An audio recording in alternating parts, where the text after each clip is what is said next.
Salve, salve, meus amigos, sejam todos bem-vindos. Vamos dar início à nossa primeira aula de Direito Penal Militar. Eu sou o professor Jefferson Rubim, vim trazer esse assunto para vocês aqui sobre a nossa disciplina do Direito Penal Militar. Inicialmente, contando um pouquinho da minha trajetória, para quem não me conhece, atualmente sou capitão da Brigada Militar do Estado do Rio Grande do Sul, aprovado aí no último concurso de 2018-2019, tive êxito na prova, aí, primeira turma do CSPM, no curso superior de Polícia Militar, também fui soldado da Brigada, fui sargento também, e o meu estudo, efetivamente, desde 2009, o direito penal militar, mas efetivamente estudando com mais afinco a disciplina de direito penal militar a partir de 2018, 2017, por ali. Mais ou menos foi que comecei a estudar mais a matéria, tá? Tenho pós-graduação em direito penal militar também, e aí vim trazer para vocês aqui alguns assuntos importantes que a gente estuda dentro da nossa matéria, principalmente para resolver questões de prova. Tá certo? Gente, sem muitas delongas, então, vamos dar início ao nosso assunto aqui, Direito Penal Militar, na tela, com vocês. Vamos primeiramente passar aqui para trazer uma breve explanação, Nosso estudo aqui é para o concurso de capitão da Brigada, então a gente tem que ter, num primeiro ponto, a subdivisão do nosso edital, tá? Dentro do edital do CSPM, pessoal, tá? E aí a gente tem que analisar, inclusive, o próprio código, o próprio Código Penal Militar, a gente vislumbra que o CPM ele tem uma parte geral e uma parte especial, aos moldes que a gente tem no direito penal comum. A diferença é que no Código Penal Militar nós temos dois livros, tá? Um livro para os crimes em tempo de paz e a gente vai ter ainda um livro para os crimes em tempo de guerra, tá? Que inicia aqui a partir do 355 vai até o final do Código Penal Militar.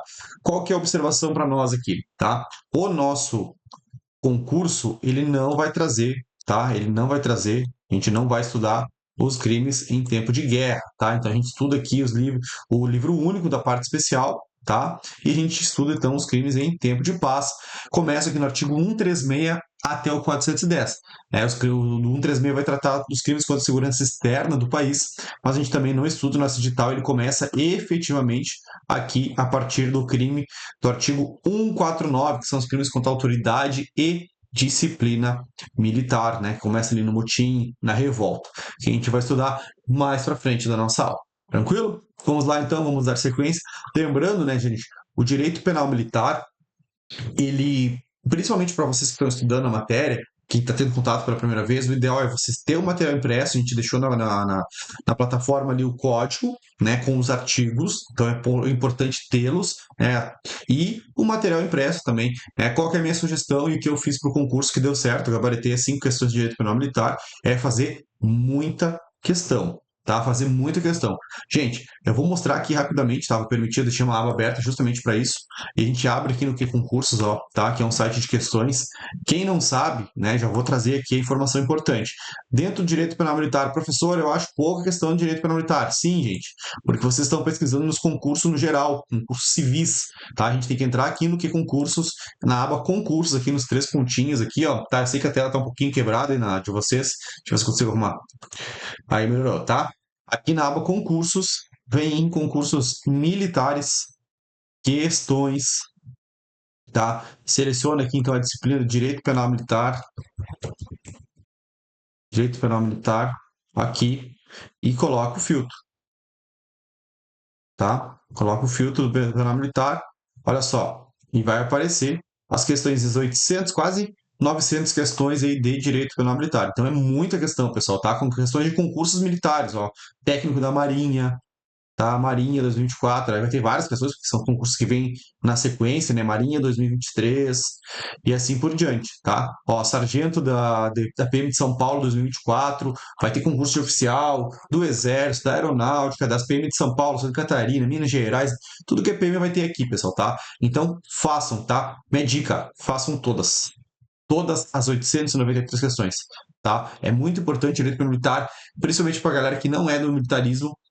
Isso aqui vai ser o diferencial, pode ser o diferencial da prova, porque é parte do direito comum, Penal, processo penal, constitucional, a galera vai meio que mantendo um padrão, tá? Mas no direito penal militar é o que dá um pouco de diferença. Tem colegas, inclusive, que zeraram a disciplina de direito penal militar porque não estudaram aqui a matéria, que não é difícil, tá? Não é difícil. É bem legal a gente estudar. Vocês vão ver agora aqui quando a gente começar o estudo, tá? Vamos voltar aqui então. A aplicação da lei penal militar, né? A gente fala então a aplicação da lei penal no tempo e no espaço, tá? Iniciando aqui do artigo 1º ao artigo 28. O que nós temos aqui, então, para trabalhar inicialmente aqui dentro desse ponto?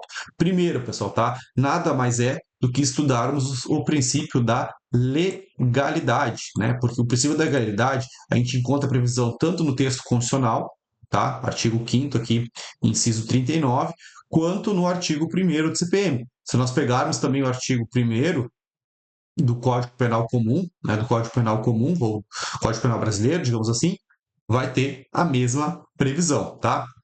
Eu sei que a doutrina, né, vai trazer várias classificações do princípio da legalidade, né? A gente traz aqui um princípio da legalidade em sentido amplo, tá? E tem um princípio da legalidade em sentido estrito, que seria a reserva legal, tá? Mas aqui para nossas aulas aqui a gente vai estudar o princípio da legalidade penal, tá? Em sentido amplo.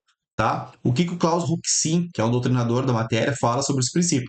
É um instrumento de proteção, pessoal, tá? O princípio da legalidade, assim como todos os outros princípios que vieram aí, que a gente tem à tona aí, tá? Da reserva legal, da anterioridade, são princípios que limitam o poder punitivo do Estado em relação ao indivíduo. Tá? Inclusive, tem até o professor ali, o Rogério Sanches, né? Ele traz os princípios dentro de cada fato, princípio sobre o fato, princípio sobre a pena, e assim ele faz uma divisão. Tá? Mas são, ao fim e ao cabo, né, tem essa intenção de limitar o poder punitivo do Estado, tá? Conter, ó, os abusos do Estado, tá? Conter arbitrariedade. Então, esse é o objetivo aí do princípio da legalidade que a gente tem aqui inicialmente como cláusula de abertura do Código Penal Militar, que inclusive é o mesmo princípio previsto no Código Penal Comum. Tá bem? Vamos lá.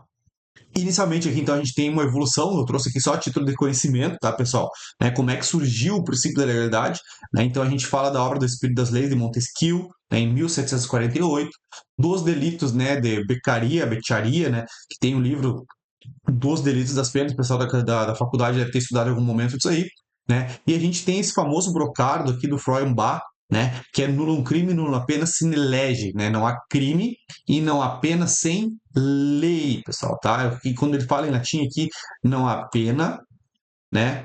Não há crime, não há pena sem lei. E o Freudenberg vai falar assim, lei certa, estrita, escripta, taxativa e assim por diante. Tem vários vocábulos aí, se eu não me engano são 10 até do Freudenberg. Já vi questão de concurso cobrando, inclusive, quem é que era o doutrinador que trazia essa previsão em latim, num crime, numa pena sine lege, tá? Cair na prova de vocês aí, a resposta é Freudenberg, tá? Freudenberg, beleza?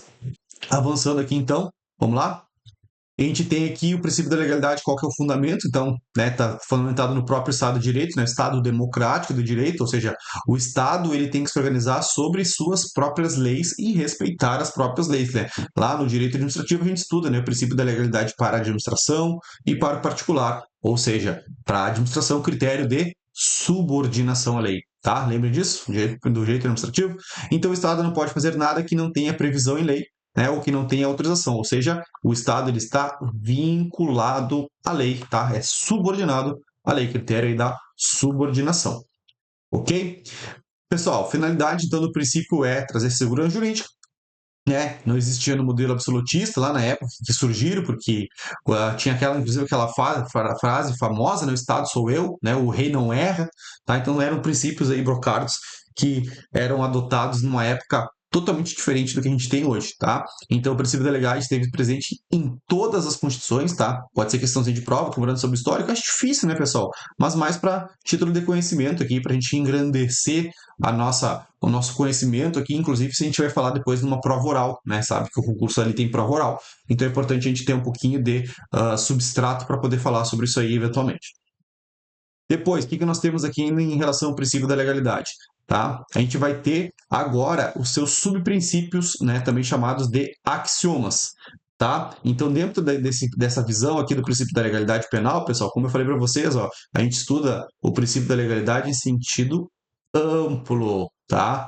Em sentido amplo. Por quê? Porque tem doutrina que diz que a legalidade em sentido estrito, já está aqui na tela de vocês, ó, seria nada mais ou menos do que o princípio da reserva legal. Tá? Então, quais são os axiomas, substratos, subprincípios, desdobramentos do princípio da legalidade? Está na tela. O princípio da reserva legal, o princípio da taxatividade e o princípio da irretroatividade, né, ou retroatividade da lei mais benigna, mais benéfica para o agente, tá? E a gente vai ver aqui isso, inclusive, pessoal, a gente extrai do próprio artigo 1º do Código Penal Militar, tá? Olha só, aqui a gente tem os procarbos, né, do Feuerbach, que eu falei para vocês antes, ó, num crime, nulla pena sine lege. Aí o que ele vai dizer? Tá? São os fundamentos aí, sem pena prévia, tá? Ou prévia, né? Ou seja, aqui que proíbe aqui, proíbe a retroatividade da lei penal, conforme o artigo 5º aqui,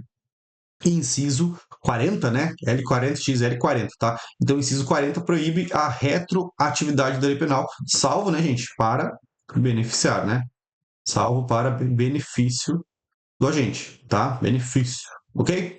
Então, lei prévia, ou seja, eu não posso punir alguém sem ter uma lei anterior, né, que regule aquela conduta como criminosa, tá? O que é a lei scripta? Ou seja, eu não posso punir pessoas por meio de criação e penas por meio de costumes, né? A gente tem até hoje, né, pessoal, algumas questões relacionadas a costumes, como por exemplo o jogo do bicho, né? Não é uma questão que inclusive revoga um tipo penal, né? Mas é um costume que está ali, né? O pessoal utiliza, né? Mas de qualquer forma é uma conduta criminosa, digamos assim, é uma contravenção penal, se não me engano, o jogo do bicho nem é crime mesmo, é uma contravenção penal, tá? Então não entra nessa seara. Mas aqui a lei scripta, a proibição de criação de crimes e penas por meio dos costumes. Ou seja, digamos assim, vamos pensar uma hipótese em que eu vou criar um costume incriminador que seria chegar atrasado no trabalho, né? Digamos assim, um negócio bem, bem absurdo, tá? Então, lei scripta com P, tá? Porque vai ter scripta com C, ó, scripta com P é de penas e crimes por meio de costumes, tá? E a stricta com C significa a vedação à analogia. Pessoal, o que é analogia, né? Não vou ficar me atendo aqui nos conceitos, todo mundo é do direito aqui, todo mundo sabe, né? A analogia ela pressupõe uma lacuna na lei, tá? Uma lacuna não intencional na lei, ou seja, parecido não é típico. Então eu não posso punir alguém simplesmente por um fato que é parecido. Ele tem que ser necessariamente igual, tá? Então ele veda a analogia, né? A analogia em malam parte, óbvio, né? Porque a em bonam parte ela é possível. Tá? E a lei ela precisa, além de ser prévia, escrita, estricta, e ela precisa também, ela precisa ser certa. Ou seja, a gente está falando aqui da taxatividade. A lei penal ela deve ser clara, certa, precisa, taxativa, proibindo conceitos vagos e imprecisos. O exemplo mais clássico aí da doutrina é o adultério, né? Nós tínhamos um crime previsto no Código Penal comum que era cometer adultério, praticar adultério. Mas o que é adultério? Aonde é que eu sei o que é adultério? Atualmente a gente tem um conceito em relação a esse ponto aqui, que viola o princípio, né, pessoal? Porque toda vez que a gente tem normas que estão contrárias a esses dispositivos aqui, eles estão violando o princípio da legalidade penal, tá? Elas estão violando. E aí a gente tem hoje, inclusive, né, os crimes de terrorismo, que diz lá praticar atos de terrorismo, atos preparatórios. Mas até hoje a gente não tem a informação do que seria terrorismo, tá? Seria, por exemplo, uma situação que estaria violando esse princípio da legalidade, nullum crime, nulla pena sine lege, na vertente de certa, tá? Mais ou menos nesse sentido aí, tá bom? Avançando aqui para o próximo ponto, a gente entra então efetivamente no nosso artigo 1º do Código Penal Militar, e a gente vai ter então aqui, né, esses desdobramentos, esses axiomas, ou seja, não há crime, tá? Não há crime sem lei, tá? Sem lei. Então, eu estou falando do princípio da taxatividade. Ou seja, a lei tem que estar o quê? Escrita, tá? Não há crime sem lei anterior, aí estamos falando do princípio da anterioridade, tá? Desculpa, deixa eu corrigir aqui, tá? Falha minha. Calma, calma, calma, calma, calma, calma, tá? Correção aqui, tá? Senão o professor vai se perder. Ó, não há crime sem lei, eu estou falando aqui do princípio, na verdade, pessoal, da reserva legal, tá? Eu tenho que ter uma lei reservada para dizer o que é crime, tá? Agora sim, princípio da reserva legal, tá? Esse crime também não pode ser sem lei anterior, ela tem que ser prévia, né, que a gente viu ali do substrato, que o defina, ou seja, agora sim, tá chativo, tem que ter uma lei que diga o que é crime. Matar alguém, artigo 205 do Código Penal Militar, certo? Nem pena sem prévia cominação legal, tá? Aqui é importante, pessoal, tá? A gente tem uma visão aqui quando a gente fala em sanção penal, tá? A gente tem um conceito dual aqui, dualista de sanção penal, porque sanção penal, ele é crime, tá? E contravenção penal, né? Desculpa, a gente tem aqui pena, desculpa, calma, ó, deixa eu corrigir. Na sanção penal, né, que a gente vai aplicar, sanção penal, a gente aplica pena e medida de segurança, tá? São as espécies aí de sanção penal. Por que eu estou falando isso? Porque aqui no Código Primeiro, no artigo 1º, ele diz assim, ó, não há pena, mas também não há medida de segurança, tá? Por mais que o código não fala, tá? Por quê? Porque pena e medida de segurança são espécies do gênero sanção penal, tá? Então lembre desse detalhezinho aí, a medida de segurança também ela tem que ser prévia, tá? E tem que ser combinada, tem que ser definida, tem que ser anterior, tem que estar escrita e assim por diante, tá bom? Vamos lá, vamos avançar? Então a gente tem aqui esse desdobramento, não há crime sem lei, tá? Princípio da reserva legal, tá? Não, essa lei tem que ser anterior, princípio da anterioridade, e sem que eu defina o princípio da taxatividade, conforme eu mostrei para vocês aí no artigo 1º do nosso Código Penal Militar, tá? Vamos então dar uma desdobrada rapidamente aqui dentro desses subprincípios, desses axiomas aqui do direito penal militar, que inclusive, gente, são os mesmos do direito penal comum, tá? Não muda praticamente nada, tá? Não muda praticamente nada, tanto é que o artigo é igual, tá? Então, o que nós temos aqui em relação à reserva legal, tá? A reserva legal.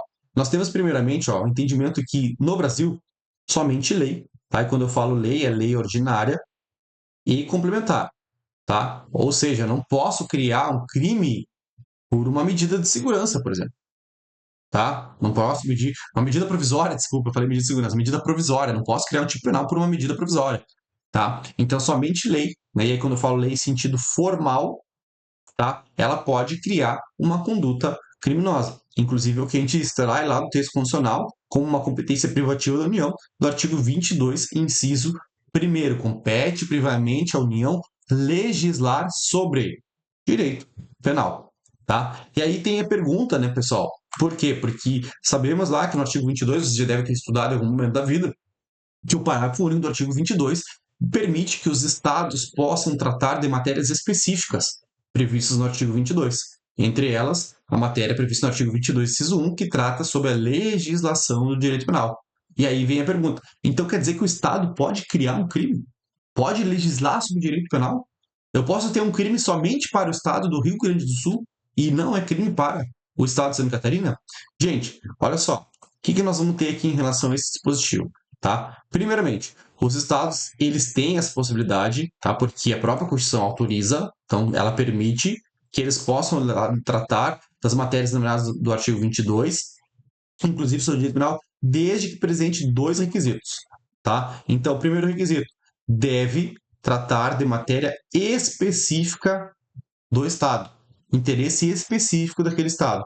Segundo requisito, tem que ter autorização da União por meio de lei complementar, tá? Então, a depender do caso concreto, nunca havia acontecer, né? O Estado poderia, né, digamos assim, criar um tipo penal específico ali para aquela, pode estar na região, ou algo nesse sentido, mas desde que seja uma matéria específica, né? No Rio Grande do Sul, aqui a gente tem os rodeios, tem, né, alguma coisa específica, a luz da bombacha, sei lá o que os caras poderiam criar, tá? Não me vem à mente agora, mas poderia, desde que a União autorizasse aí por meio de lei complementar, que se trate de assunto de maneira específica, é o que está aqui previsto, inclusive, tá, no parágrafo único da nossa Constituição Federal. Lei complementar, e quando eu falo lei complementar é da União, tá, porque está no artigo 22, inciso 1, poderá autorizar os estados a legislar sobre questões das matérias relacionadas nesse artigo. Qual artigo? Artigo 22. Depois, gente, o que nós temos aqui dentro do princípio da legalidade ainda, tá? O princípio da reserva legal. tá? Que é essa legalidade em sentido estrito. A gente estuda também o princípio da anterioridade da lei penal, tá? Anterioridade, a lei tem que ser anterior ao fato praticado, tá? Então, o artigo 5º aqui, inciso 39, combinado com o artigo 1º da Constituição, fala: não há crime sem lei anterior, nem pena sem prévia combinação legal, tá? Então, bem certinho aqui, artigo 5º da Constituição Federal, tratando, inclusive, o mesmo dispositivo do Código Penal Militar, que, como eu falei para vocês, também é do Código Penal brasileiro, Código Penal comum, né? Decreto 2848. Tá? Só lembre aí que a pena também se estende à medida de segurança. Tá? Avançando. Dentro dos substratos ali do Feuerbach, tá? Do lex prévia, nullum crime, nulla pena sine lege prévia, ou seja, tem que ter uma lei prévia, ela tem que estar prevista antes da conduta criminosa. E isso nos traz essa consequência, a proibição da retroatividade da lei penal, ou seja, a lei penal ela não pode retroagir, não pode. Óbvio, né, gente? Ela poderia retroagir desde que em benefício do camarada, né? A gente sabe muito bem isso, que se for em benefício, a lei penal, ela retroage, tá? Perceba a súmula 471 do STJ, ó. Prazos mais severos para a prorrogação de regime nos crimes hediondos ou assemelhados, tá? Olha o que diz aqui, ó. Os condenados por crimes hediondos ou assemelhados cometidos antes da vigência da lei 11.464 sujeitam-se ao disposto no artigo 112 da Lei de Execuções Penais para a progressão de regime, tá? Ou seja, quem foi condenado por um crime antes da alteração, e obviamente, né, está dizendo isso aqui, essa lei provavelmente ela trouxe uma questão mais grave, tá? Então ela não poderia atingir aqueles crimes anteriores, tá? Porque ela só vai valer dali para frente. Ela vai ter né? Nem vai ter outra atividade. Ela vai continuar ali a partir do momento que ela foi publicada. Então, para aqueles crimes que foram praticados ali a partir de 2007, tá? Os crimes anteriores, eles vão se sujeitar, inclusive, à lei de execuções penais, que vai permitir a progressão do regime. Salvo engano, esse dispositivo aqui tratava da progressão do regime em relação aos crimes de é um pouquinho mais grave, tá? Ele segue a regra normal. Então, nada mais, nada menos é isso aqui que está dizendo esse dispositivo. Tá bom? Não vou aprofundar muito para a gente não ficar perdendo tempo. Tá? Próximo ponto aqui da nossa matéria é a lei escrita. Tá? Que significa a vedação, né? Conforme eu falei para vocês, com o pezinho aqui, ó, a vedação, né, ao costume. Ou seja, o costume, por mais que seja uma fonte do direito, a gente estuda isso também, o costume como fonte do direito, ele é uma fonte de interpretação. Ou seja, está aqui no exemplo aqui, ó, furto, repouso noturno. Como que eu caracterizo o repouso noturno, né? Como essa majorante do crime de furto aí no Código Penal, tá? Dentro de um estado, por exemplo, né, Porto Alegre, estado do Rio Grande do Sul, da onde estou gravando essa aula, à noite ela pode ser um horário.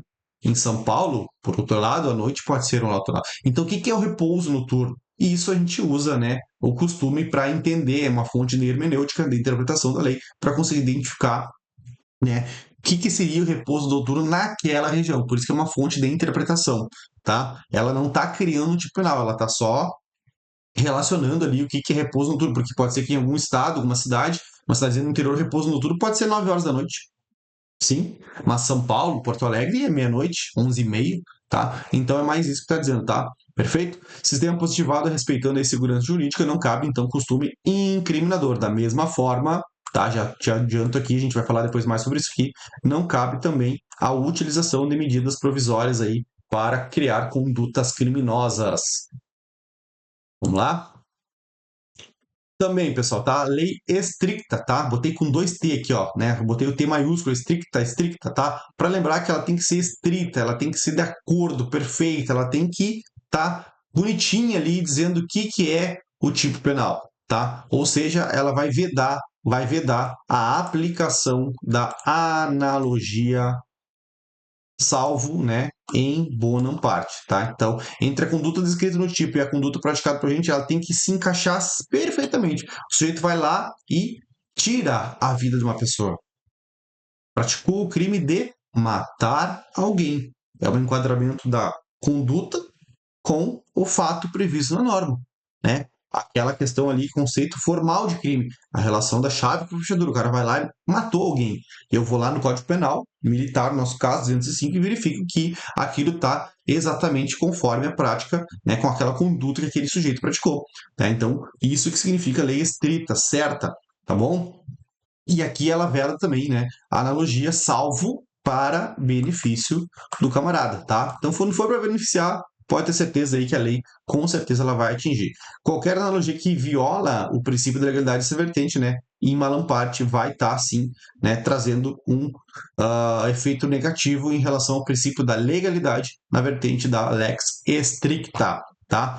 Exemplo comum aqui, ó, homicídio qualificado privilegiado não é hediondo, pessoal, tá? Teve uma vertente de discussão sobre esse assunto aí do homicídio qualificado privilegiado. Por quê? Porque o qualificado é crime hediondo, mas o qualificado privilegiado, né, o camarada pratica o delito ali em situação de clamor ali em relação a uma ação de relevante valor social, moral, tá? Que é o homicídio privilegiado, que tem a redução de pena lá do artigo 121 do Código Penal, ele não é hediondo, tá? Por quê? Porque eu estaria fazendo uma interpretação extensiva, uma analogia em malam parte, beleza? Vamos lá, vamos avançar, vamos avançar. Depois aqui a gente tem, inclusive, a vedação aqui do hibridismo penal, tá? O que é o hibridismo penal? É criar uma terceira lei, tá? É esse exemplo que eu falei para vocês aqui em relação ao homicídio qualificado privilegiado, tá? E aí a gente tem aqui que analisar o seguinte, relacionado com concurso de pessoas, tá? O que a gente tem em relação ao concurso de pessoas em relação a esse ponto aqui? Percebam, pessoal, tá? Vamos lá, vamos aprofundar um pouquinho aqui. Concurso de pessoas nos crimes patrimoniais. A gente tem o crime de furto, e o crime de furto, ele prevê que se ele for praticado por mais de uma pessoa, tá? É uma hipótese que qualifica o crime e a pena ela vai ser de 2 a 8 anos. Por outro lado, meus amigos, a gente tem o crime de roubo. E no roubo, o concurso de pessoas, ou seja, prática de mais de uma pessoa no crime, não qualifica, mas é uma majorante, tem um aumento de 1/3 à metade. O que eu quero dizer para vocês? O que é mais benéfico? Tá? Olha só a pergunta. É possível aplicar a majorante do concurso de pessoas no furto à luz da analogia em bonum porte, porque assim ficaria com a pena menor? Ou seja, o camarada foi lá e praticou uma conduta delictiva do crime de furto lá de 1 a 4 anos, certo? E em vez de eu aplicar a pena do furto qualificado pelo concurso de pessoas, eu vou aplicar ali somente o majorante e com certeza a pena vai ficar bem menor do que eu aplicar a qualificadora. Isso é possível? A resposta a gente verifica aqui no próximo slide. Eu já adianto que não é possível, tá, pessoal? Não é possível, tá bom? Não tem como. Acho que eu nem coloquei no slide aqui. Eu achei que eu tivesse colocado, mas na verdade não, tá? A gente não consegue, tá? Súmula 442 do STJ, ó. Vamos pegar aqui, ver se eu acho aqui. Súmula 442 STJ.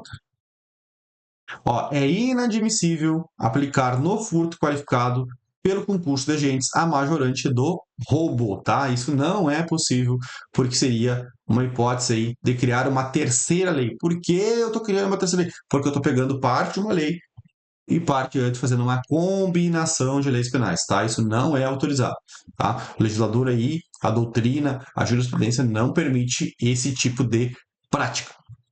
Depois, a gente tem aqui, gente, tá? Dentro da Constituição Federal, aquilo que a gente chama de mandamento, né, ou mandado de criminalização, tá? Eu falo mais mandado de criminalização que eu me habituei, mas também tem sinônimos, mandados de incriminação, de penalização ou, né, de penação compulsória. Então, mandado de incriminação, criminação ou penação compulsória. O que isso está dizendo? Nada mais, nada menos, pessoal, é a Constituição Federal dando uma ordem para o legislador, tá? Para dizer que determinadas condutas precisam observar determinados fundamentos, determinados preceitos, determinadas penas. O que diz para nós aqui, então? A gente vai ter que, por exemplo, né, artigo 5º da nossa Constituição Federal, artigo 5º aqui, 42. O que vai dizer aqui o artigo 5º, 42? Ó, a prática do racismo constitui crime inafiançável e imprescritível. Ou seja, quando o legislador for criar o crime de racismo, é um crime cuja a pena é inafiançável e prescritível. Então, a Constituição, pessoal, o que ela está fazendo? Ela está dando uma ordem para o legislador, quando for criar os crimes de racismo, dizer que são crimes inafiançáveis e imprescritíveis, sujeitos apenas de reclusão, nos termos da lei. Tá? A mesma coisa acontece aqui no 43. A lei considerará, então aqui já está dizendo, ó, a lei vai considerar o quê? Que são crimes inafiançáveis e insuscetíveis de graça, anistia, a prática de tortura, tráfico, né, e de drogas afim, o terrorismo e os definidos como crimes hediondos, tá? Então, o famoso H1T3, né? Famoso aqui, deixa eu colocar, ó, famoso, eu chamo de H1T3, ó, H1T3, tá? Hediondo, tortura, tráfico, terrorismo, tá? E são inafiançáveis e insuscetíveis de graça ou anistia, tá? Cuidado, pessoal, que os únicos crimes imprescritíveis aqui, ó, é o crime de racismo, tá? O pessoal às vezes confunde aqui que, mas aqui o crime de tortura, né, ele é imprescritível. Não, é só o de racismo, tá? E ação ali também de atentados de grupos armados, grupos de extermínio também, tá? Mas aqui, para a nossa prova aqui, lembre disso, tá? Tortura não é imprescritível, tá? Muita atenção. Tá? Então, o que, que o legislador fala? Traz esses mandamentos de otimização, ou seja, ele diz, né, o legislador não, o constituinte, né, ele diz, então, para o legislador, quando for criar esses tipos penais, que considerem essas situações que a gente acabou de ver aí. Tá bem? Depois, avançando aqui no próximo tópico, ó, lex certa, tá? O que significa dizer isso? Tá na tela. A lei ela deve ser clara. Deixa eu arrumar aqui o quadrinho. A lei deve ser clara, certa, precisa. Eu não posso usar conceitos vagos e imprecisos para definir o que é o crime. Eu vou punir alguém, gente. Eu vou condenar uma pessoa, vou colocá-la no presídio, tá? Vou condenar ela. Eu preciso que essa condenação ela seja clara, seja certa, precisa. Aquela prática que ela ficou não pode restar dúvidas, tá? Então é isso aí a determinação que a lei seja certa, porque se ela não for certa, ela vai ferir o princípio da legalidade, mais exatamente na vertente dessa lex certa, tá? Então é nada mais nada menos do que o nosso princípio da taxatividade, tá bem? Exemplos criticados aqui à luz da vertente, a gente tem o crime do artigo do adultério, o 240, né? E os atos de terrorismo aí que foi que eu já falei para vocês, tá? Avançando aqui, então, para o próximo ponto, a gente tem uma questãozinha da VUNESP, ó, de 2018. Ó. Desdobramento do princípio da legalidade é o da taxatividade. Tá? Então, lembra que eu falei para vocês lá? Taxatividade, reserva legal e retroatividade são axiomas, subprincípios da legalidade, que impede a edição de tipos penais genéricos e indeterminados. Né? É exatamente o que a gente acabou de ler ali na questão anterior, né? No item anterior, fala justamente isso, que a lei tem que ser clara, tem que ser precisa, tem que ser certa. Tá bem, gurizada? Vamos avançar aqui, então. Próximo ponto. Para finalizar aqui, a lei tem que ser retroativa, tá? Ou seja, eu não posso ter a irretroatividade da lei penal. Por quê? Porque ela não pode retroagir, salvo, tá? Salvo, para benefício do sujeito. Artigo 5º, inciso 40 aqui da nossa Constituição fala que a lei penal não retroagirá, tá? Perceba que aqui o Constituinte também está dando um mandamento de otimização, está dando uma ordem legisladora, a lei não retroage, tá? Se liga? Mas ela dá uma exceção, né? Salvo em benefício do camarada, né? Em benefício do réu. Perceba que ela está falando até o réu, né? É lá no processo criminal, lá, o cara está sendo condenado, tá? E aí a pergunta que eu faço para vocês, eu já tinha respondido anteriormente, né? Medida provisória, pessoal, pode definir crimes ou sanções penais, né? O que é uma sanção penal? Pena ou medida de segurança, tá? Lembra que eu falei para vocês lá que somente lei em sentido formal pode criar tipo penal, princípio da legalidade? Obviamente, então a nossa resposta aqui vai ser não, né? A medida provisória não pode criar tipos penais, tá? Olha só, é negativa, não posso criar, inclusive eu tenho vedação expressa no texto constitucional no artigo 62, ó. É vedada a edição de medida provisória sobre deixa eu destacar aqui, ó, sobre o direito penal, tá? Processual penal e processual civil, tá? Então não tem essa possibilidade de criar uma medida provisória em relação a isso, tá? Mas aí a gente vai ter que ter outro ponto importante aqui. Professor, não posso criar medida provisória para criar um tipo penal, mas eu posso criar uma medida provisória abolicionista. A medida provisória ela pode ser benéfica para beneficiar o sujeito? Tenho, pessoal. Inclusive, a gente tem um exemplo clássico aqui, né, nas aulas dos professores aí do direito penal, que é a hipótese aqui da medida provisória relacionada aos crimes de porte ou posse ilegal de arma de fogo, tá? Ficou aqui um positivo, né? Depois vou ter que arrumar aqui o slide aqui, tá? Mas é positiva, desde que não tipifique um dos outros, ou seja, a medida provisória não pode criar crime. Isso eu já tenho claro na minha mente, tá? Não posso criar crime por meio de uma medida provisória, tá bem? Então fiquem com isso na cabeça aí, não esqueça. Por outro lado, pessoal, eu posso ter o que a doutrina convencionou de chamar de uma medida provisória abolicionista, ou seja, abolício crimes temporária no Estatuto do Desarmamento. O que foi? Também conhecido como descriminalização temporária ou vacatio legis indireta, tá? São os sinônimos aí da abolício crime temporário. Ou seja, quando sobreveio o Estatuto do Desarmamento lá no ano de 2003, tá? Pena de detenção de 1 a 3 anos e multa, muitas pessoas, gente, tinham armas em suas casas, armas não regulares, que contrariam, estariam cometendo o crime do artigo 12. O que o legislador fez? Deu um prazo para que as pessoas entregassem suas armas aí na Polícia Federal, se não me engano, tá? Mas esse prazo expirou. O prazo que a lei deu lá expirou. E aí vieram surgindo várias medidas provisórias que foram postergando esse prazo, foram aumentando esse prazo. Por isso que é uma hipótese de abolício crimes temporária. Por quê? Porque foi postergando o prazo até uma determinada época, tá? Então, sim, medida provisória ela pode ser abolicionista, tá? Porque ela é em benefício, ela jamais ela pode tipificar uma conduta, tá? Tá aqui o exemplo para vocês então. Abolício crimes temporários abrangia quais crimes? Percebam, a gente tinha inicialmente, né, que abrangia os crimes do artigo 12 a 16 e depois somente do artigo 12. Certo, gente? Então aqui trouxe essa hipótese da abolição do crime temporário. Não vou aprofundar, tá? Quem quiser dar uma lida aí, site buscador de zero direito, súmula 513 do Márcio Cavalcante, aprofunda na matéria aí. Agora, nesse ponto só, para vocês terem conhecimento aí, tá bem? Então, olha só. Antes de passar para o próximo tópico aqui, aplicação da lei penal no tempo, né? Estamos aqui com 37 minutos. A gente faz um pequeno intervalo e inicia aí no próximo bloco, tá bem? Até a próxima.